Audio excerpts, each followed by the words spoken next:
Bienvenue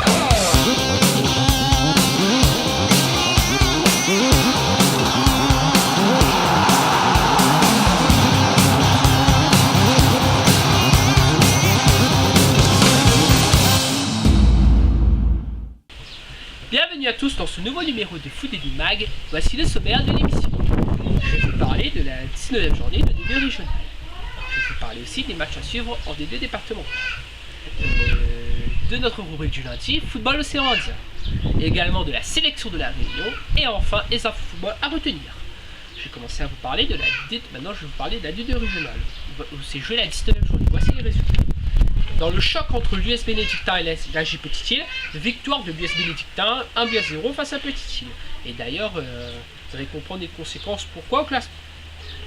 Autre duel très important, Tampon FC ASC Pro, victoire du Tampon FC 3-2. Alors on pensait que Tampon allait avoir une victoire tranquille, et ben non. À de la fin, ils se sont fait rejoindre 3-2.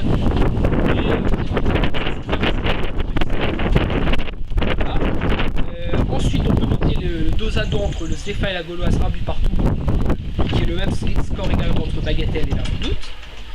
La Capricorne qui s'est ressaisie et gagne face au Côte de Saint-Pierre 2-1. L'entre-deux qui enchaîne les bons résultats face à Pito Saint-Leu qui gagne sur ce 2-1. Et enfin, 3 Bassin FC face à l'RC Bras-Fusil 0-0. Bon, voilà le classement. Donc l'US Bénédictin, grâce à sa victoire, prend les commandes de la D2 régionale avec 57 points, suivi justement de la Petite-Île avec 55 points, et Piton Saint-Leu derrière avec 52 points. En bas de tableau, l'ASC Pro 38 points, Gauloise 35 points et Bagatelle 32 points sont les relégables. Donc ça c'est voilà pour la D2 régionale. Donc les matchs suivants de D2 départemental, les voici. Donc 16 Saint-André-Sainte-Anne, victoire du 16 Saint-André 2-0. Alors à noter que si Saint-André fait un match nul la prochaine journée, ils sont assurés, ils assurent leur montée en D2 régionale mathématiquement. Donc très bonne nouvelle pour la ville de Saint-André qui attendait un club en Super D2 depuis 2 ans, qui attend encore plus en D1. Bon, voilà. Alors en poule B, très bon match nul de la GSB 2007 qui tient en échec la S-Bretagne, qui ne gagne toujours plus. Et Vincent II qui fait un pas de plus vers la D2 régionale après sa victoire 4-0 contre les Oliviers. Donc voilà pour la D2 département. Allez, maintenant on va faire un petit tour dans la zone océan Indien pour vous parler du championnat séchellois. Donc la 11e journée du championnat séchellois, les résultats. Donc jeudi 56 à battu Saint-Roch 0.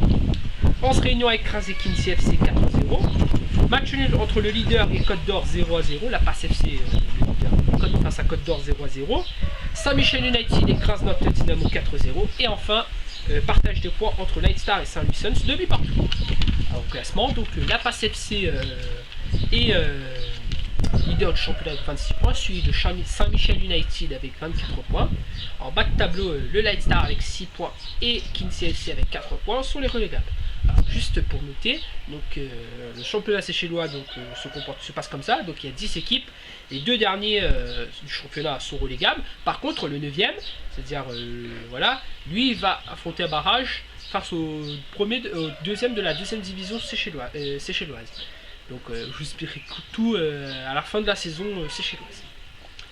Voilà, maintenant je vais vous parler de la sélection de la Réunion qui a disputé ce week-end son unique match de préparation. Enfin, pour moi, parce que pour moi les espoirs, bon, c'est un match de préparation, mais c'est pas contre une vraie équipe FIFA. Voilà ce que je veux dire.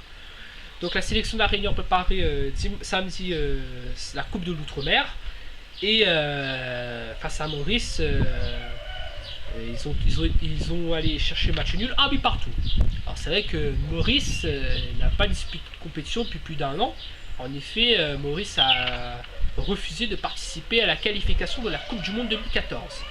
Donc c'est vrai qu'ils étaient en cours de compétition et ce résultat montre quand même que c'est pas ça qui va les faire. Enfin, comment vous expliquer ça? Ça va pas affecter leur niveau. Et d'ailleurs, les joueurs sont encore frais puisqu'ils n'ont pas encore repris le championnat qui débutera d'ailleurs le 7 octobre. Alors justement, après ce match nul, Foot de Lille a lancé un sondage savoir si pour vous le résultat était plutôt rassurant ou inquiétant. Mais en majorité, vous avez voté, vous avez plutôt dit que c'était rassurant que la Réunion fait ce match nul. Alors on a un commentaire qui a été particulier qui a attiré notre attention, c'est le commentaire de Saïdou Marji. Alors je vais vous lire son commentaire. C'est un match de préparation mais un résultat médiocre, sachant que la sélection mauricienne n'a pas évolué ensemble depuis plus d'un an. D'autant que leur championnat est terminé et qu'ils sont donc à court physiquement. Attention à l'essai de confiance et la détermination, car la dernière Coupe des Dômes nous a montré que le terrain, c'est la motivation qui fait la différence avant tout. Donc voilà le commentaire de Saïd Omarji.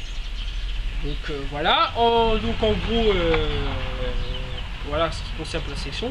Donc voilà, c'est tout. Je vous invite tous à nous retrouver sur la page Facebook Fodeli974, sur notre site www.footina74.com et enfin sur notre Twitter Footina74. C'est la fin de l'émission, donc je vous retrouve jeudi pour un nouveau numéro de Fodeli Mag. Bonne semaine à tous et portez-vous bien. Ciao ciao.